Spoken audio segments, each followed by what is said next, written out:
Du coup, les colons sont empêchés de s'étendre vers l'ouest, là où les terres sont plus fertiles. Et ça ne leur plaît pas du tout. Car le territoire actuel est saturé d'habitants.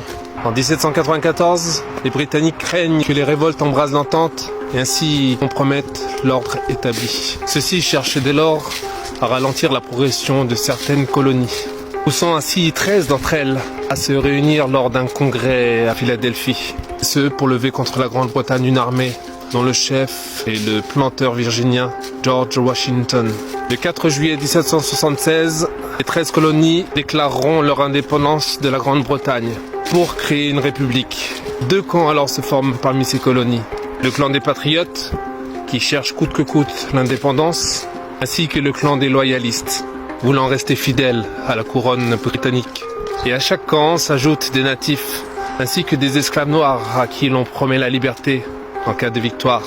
Rejetant les traités négociés avec la Grande-Bretagne, l'armée des patriotes prennent rapidement d'assaut New York, qui en ces temps s'appelait la New Amsterdam. Et grâce à une manœuvre de George Washington, épaulé par son plus fidèle allié, la France, notamment grâce à un jeune homme, un jeune Français, que George Washington lui-même nommera général, alors qu'il n'avait que 19 ans. Son nom ne vous dira certainement rien, si je vous dis Gilbert Motier. Ou bien peut-être le connaîtriez-vous mieux sous le nom du marquis Lafayette. Comprenez qu'à la suite des événements, notamment celui-ci ainsi que la Révolution française, lui vaudra le surnom du héros des deux mondes, dont l'Ancien et le Nouveau Monde. En 1824, il se verra accueilli et honoré dans 184 villes, 24 États que compteront l'Union ces temps-ci. 13 et 11, 13 États, 13 colonies, ainsi que 11 celles des confédérés. Ça n'est qu'en 1783 que la Grande-Bretagne finira par reconnaître l'indépendance de ces 13 colonies, devenant officiellement 13 États indépendants, prenant pour nom les États-Unis d'Amérique. Where are you go? In America. Where are you go now? In United States of America. Les loyalistes perdant la guerre face aux patriotes, ils se verront voués à l'exil et leurs terres seront confisquées. La Floride est rendue aux Espagnols, un gouvernement sera créé, ce sera le gouvernement fédéral. En 1789, George Washington sera élu premier président des États-Unis d'Amérique. Cependant, le besoin en terre sera toujours aussi présent.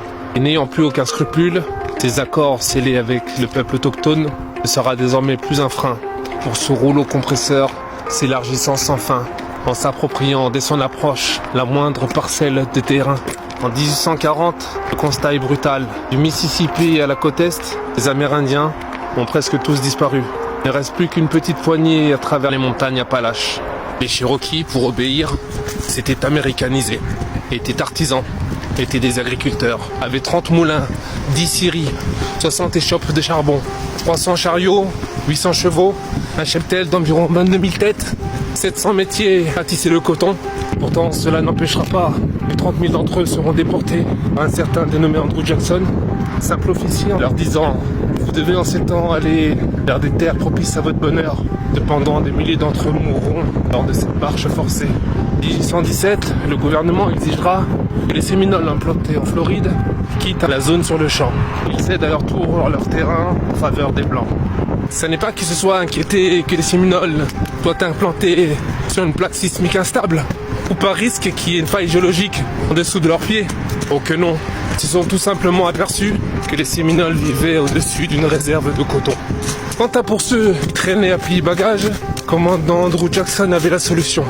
Brûler et raser tous les villages qu'il rencontrait. Et ce, avant de les parquer dans des réserves où le sol ne peut être cultivé. Beaucoup d'entre eux mourront de faim ainsi que de maladie.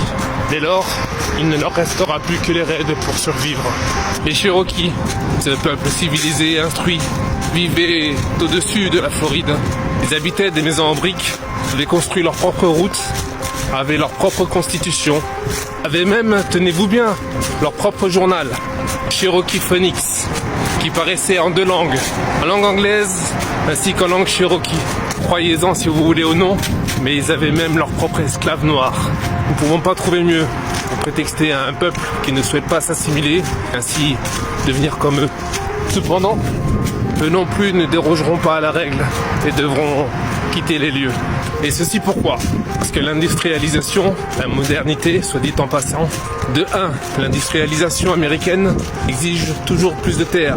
Quoi satisfaire la demande en coton, toujours en hausse, oui, toujours croissante. De 2, car les chemins de fer attirent beaucoup de travailleurs, désireux d'être les premiers sur les chemins de la ruée vers l'or. Cependant, les Cherokees auront la plus grande peine de dissuader l'homme blanc de les faire déplacer. Et pourquoi? Parce que des colons auraient trouvé qu'il y avait de l'or sur l'emplacement même où se trouvaient les Cherokees. De ce fait, il leur fallait prendre les contrôles de ces terres et pour cela, ils avaient un appui des plus solides, venant des plus hautes sphères des institutions, celle du président américain, qui en ces temps était autre que cet Andrew Jackson. Et oui, le même qui brûlait et rasait des villages entiers de Séminoles quelques années auparavant. En 1830, il proposera une loi qui sera étudiée par le Congrès, l'Indian Removal Act, la déportation vers des camps de réserve de tous les Indiens. Le Congrès la rejettera, la trouvant immorale. En 1832, la Cour suprême ira même jusqu'à la trouver illégale. Néanmoins, cette loi finira par passer et donnera donc raison au président Andrew Jackson. Les Cherokees se voient donc forcés de vendre leurs terres aux colons qui se la départageront à base de loterie. 1838, 18 000 entameront un voyage que l'on nommera la piste des larmes. Acculés par l'US Army, un tiers des Cherokees trouveront la mort lors de cette si longue marche. Cette loi des déportations s'appliquera à la suite à tous les Amérindiens que compte l'Amérique.